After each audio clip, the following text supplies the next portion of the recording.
Hello, this is Dave Hurwitz, executive editor at ClassicsToday.com, here with a boxed set GRIEG-A-Thon. Now, everybody loves Grieg, right? I mean, how can you not love Grieg? When I was a kid doing music class, I got completely hooked on In the Hall of the Mountain King from Peer Gynt. Every time I went to class, I asked the music teacher to play it over and over again because, the reason we love Grieg, because his melodic inspiration is completely captivating, totally personal, indefinably Norwegian somehow, and simply, it's the kind of stuff you can't help but love.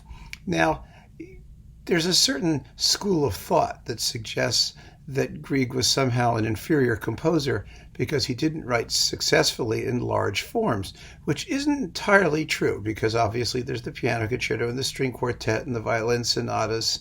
He did write successful chamber works, but big symphonies and more concertos and all that stuff, not. There is the C minor symphony, which, remember what a stir that made when the family finally released it? Back in, in the 80s or the late 70s? What a to-do. Then, of course, we listened to it, and it was like, gee whiz. Because it's a student work that came out of the Leipzig Conservatory tradition of conservative, neo-Mendelssohnian, basically boring German symphonic music. Grieg was so smart to only focus on what he did well, which was write fabulous sounding miniatures. And of course, when he focused on what he did well, he was incomparable at what he did, right? I mean, the Peer Gynt music is possibly the greatest incidental score of the entire 19th century after Mendelssohn's Midsummer Night's Dream. I mean, it still gets played literally every 15 minutes on, classical radio station here in New York on WQXR, where otherwise all they're playing is, endless quantities of Baroque drivel and Peer Gynt, practically. You hear it every afternoon almost.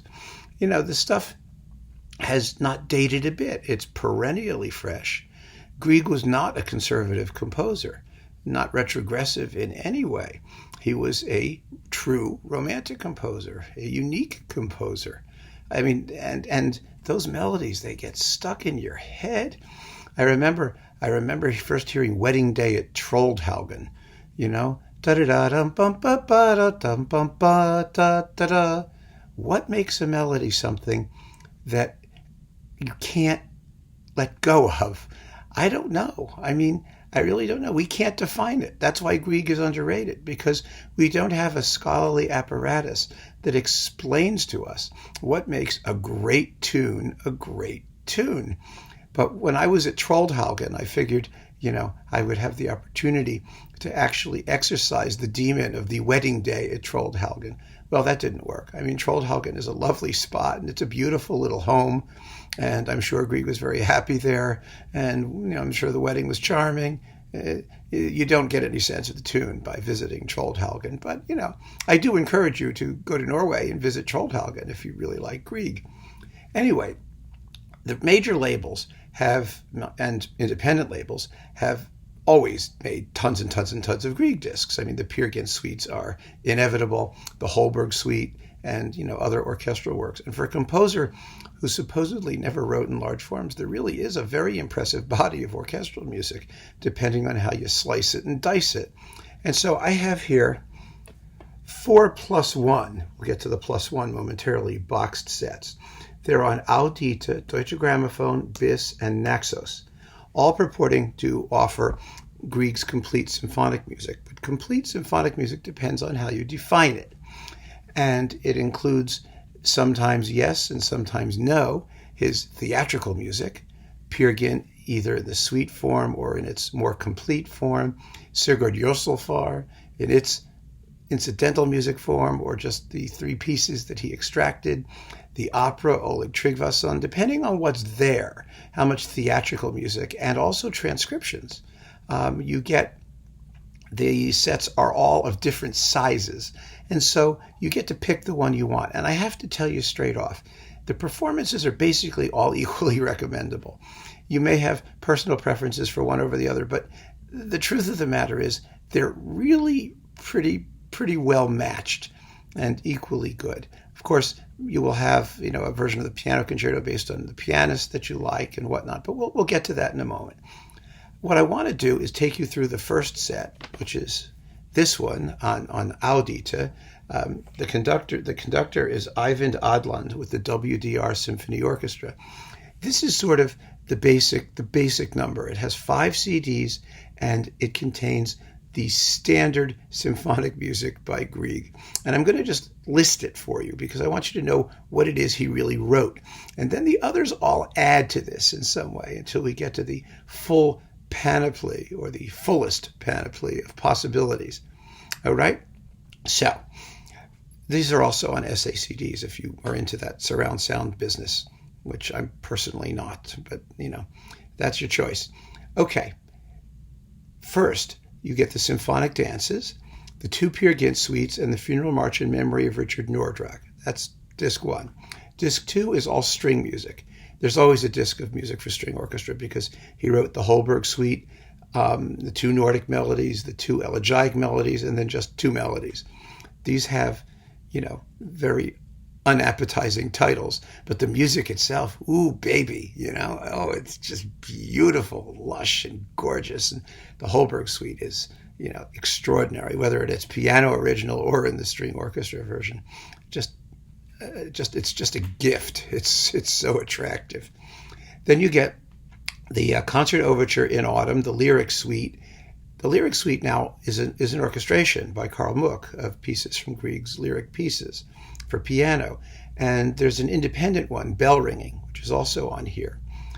And then the Old Norwegian Melody with variations and the 3 orchestral pieces from Sigurd Jørsalfar. Then we have CD 4, which has the symphony and the piano concerto. And finally on CD 5, 2 more pieces from Peer Gynt. That's the Prelude and the Dance of the Mountain King's Daughter, which I happen to adore because it has a xylophone, and a cowbell, by the way. 6 orchestral songs, 2 more lyric pieces, the Mountain Thrall, and the Norwegian dances. So that is your basic Grieg symphonic music with a little bit of help from Carl Muck and the lyric pieces. I mean, that's become the lyric suite. That's become a standard repertory item. Although, I don't ever see it played. It's been recorded. It gets recorded all the time, but no one ever does it in concert.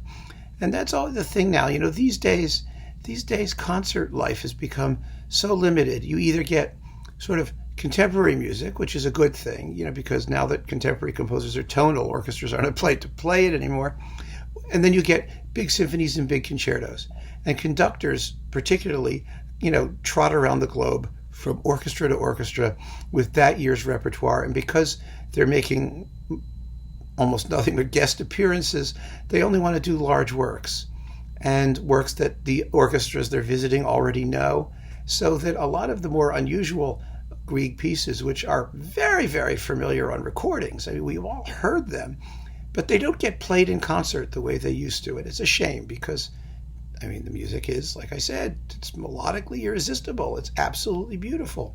So next, moving up the food chain, there was Nimi Järvi's cycle on Deutsche Grammophon. Now this was very exciting when it first came out because it had, first of all, a wonderful complete Peer Gynt, and at that time there weren't many of them. And you do get, let's see, is it on here? Yes, you get Oleg Tryggvason. So there's some things added, and that brings the total number of discs here up to 6, to what we've already seen. And from there, the Järvi performances, they were wonderful when they came out, and some of them still are. I happen to think that because of the competition and the excellence of the competition from independent labels like Naxos and BIS and Audite, that Järvi is a lot less essential than he used to be. But if you have it, you're not going to be disappointed. They're very effective performances, and the piano concerto has was it Lilia Zilberstein, which is it's okay. It's not anything to write home about. Here, who's the pianist? The piano concerto here, Herbert Schuch, also good. It's not something that I'm going to write home about, but it's good. But then we get to the big boys. Bis. This is the Bergen Philharmonic with Ole Christian Rudd. This is a terrific Grieg cycle in splendid sound.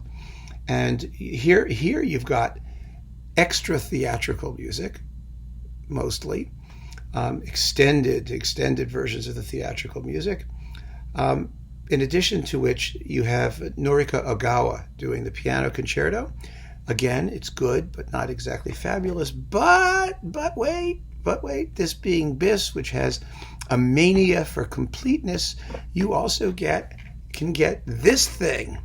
This is the complete piano music, the Bis cycle with Eva Knardal, which on the whole is still the best one there is. I mean, there have been other fine recordings of Grieg's piano music, as you know. I mean, there's Antonio Pompabaldi on Centaur. There was the set of lyrics pieces by Emil Gilels. There's the new stunning version of the lyrics pieces by Stephen Huff on Hyperion.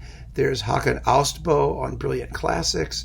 So, yeah, there's a lot of really good Grieg piano music out there. But as far as complete sets go, or more or less complete sets, Gerhard Oppitz on RCA was okay, but not great. And Knardal is pretty terrific.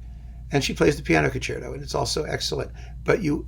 So Bis has 2 piano concertos. But wait, if you order now, you will get, at no extra charge, 3 piano concertos, because Bis also did the original version of the piano concerto before it was revised and made into the work we all know and love. There were some orchestrational differences, like some sustained notes accompanying the timpani roll that begins the piece, and a slightly different piano part. And I frankly couldn't care less, but you may. Here it's very well performed by Love Derwinger. If you want it, grab it. But anyway, Knardal is really the set to have for the complete piano music. So you're going to get 2 more versions of the piano concerto with it. So you may want to do it. That makes Bis's complete edition. This is 12 CDs, by the way. This is 8. You can have 20 discs of Grieg and just, Grieg yourself to death if that's what you want. However, for the most complete, as well as absolutely superb performances that are not beaten by anybody, there is this, the Naxos box. This is also 8 discs, but it's 8 discs with sort of more stuff on them. The piano concerto, let's see who's doing it. Oh, it's Havard Gimza, who's a wonderful pianist, and this is the best piano concerto of all the complete sets, I think. I really do. Gims is a terrific pianist, and it's beautifully done. But beyond that, you also get some more transcriptions.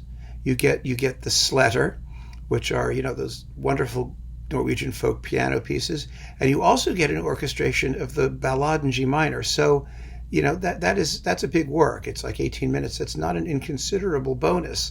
Although they are, like I said, transcriptions. But transcribing Grieg has always been accepted practice.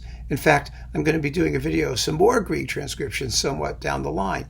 But if you're looking for the most complete set of Grieg's orchestral music in really the best performances, and here, as with the Bis set, and you get Peer Gynt suites plus Peer Gynt, the theatrical music. You get all of this stuff. It's absolutely wonderful. I mean, I'm just looking at these things going like, oh, this is so much fun. I've enjoyed these performances tremendously, as well as all of these others. So like I said, how much you get really depends on how much Grieg you really feel that you need and want to hear.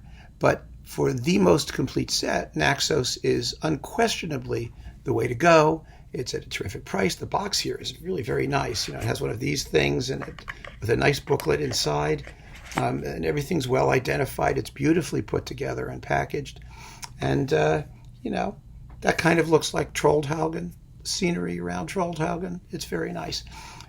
So, like I said, if you want the basic Grieg, then you can go with Audita. If you want the basic Grieg plus a complete Peer Gynt, Yarvi's a good bet. If you want every possible version of the piano concerto, then you can get the various BIS boxes. Or if you're not as interested in the transcriptions, BIS is also a very, very good deal, and the performances are second to none. But if you're just going to get one, and I really understand if you only want to get one, Naxos, it's absolutely tremendous. I mean, you can't go wrong. The Malmo Symphony, the Royal Scottish National Orchestra, and Bjarte Engeset. And apologies to all of the artists for my mangling of their names, but Bjarte Engeset on Naxos. Thank you, and keep on listening to Grieg.